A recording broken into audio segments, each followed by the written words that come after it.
make your list, friends. We talked last night about the elimination list. Now we're talking about the second one, writing out what you want to bring into your life tonight. As you make your list, think about what you really want, not what somebody else wants you to have. Make your list and realize that it's already on the way to you by the time you even desire it, you see. And so writing it out helps to bring it into visibility. A businessman up in Illinois one time wrote me a long letter, and he said this business of writing a list of those things that you feel you need in your life works. I have done just that, and success became apparent almost instantly. Since then, everything I have had on my list has come to me.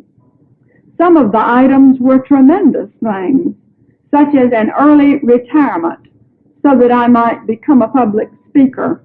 I am now a lecturer for business groups at $250 a lecture. I also listed an adequate income so that my life might continue normally as before retirement. Even such personal items that I wanted as an expensive travel trailer, a fine motion picture camera, and other such items have come to me. Now you may say, well, this all sounds rather simple and rather childish to me. And you may say, but why are these simple techniques necessary from a mental standpoint? Well, remember this, friends, that the mind of man must look outward as well as inward for balance.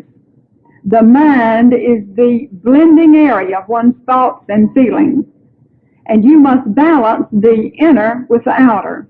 That is why we are all here, you see, in a physical form, is to blend the inner and outer phases of our being. Now, to me, there's nothing more pathetic than to see those misguided people who think that they are too advanced, as they say, mentally and so on, to use mind power in such practical ways.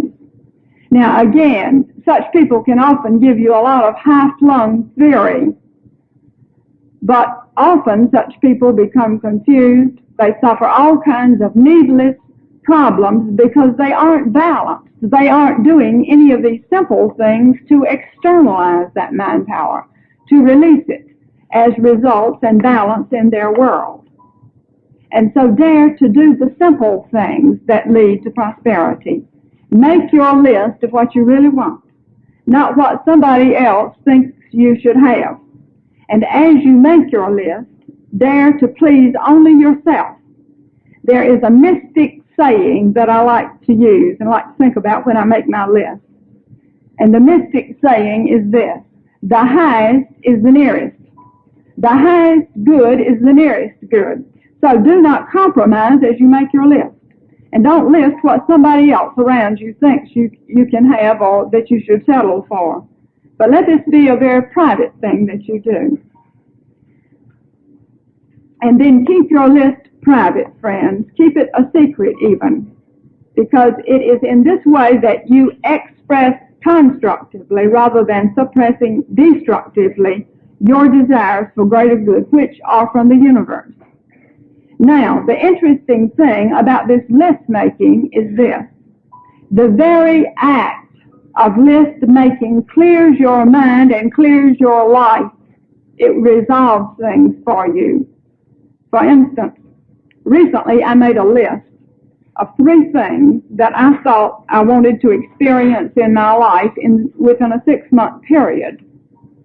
6 months later, when I looked at my list, I was amazed how it had worked out.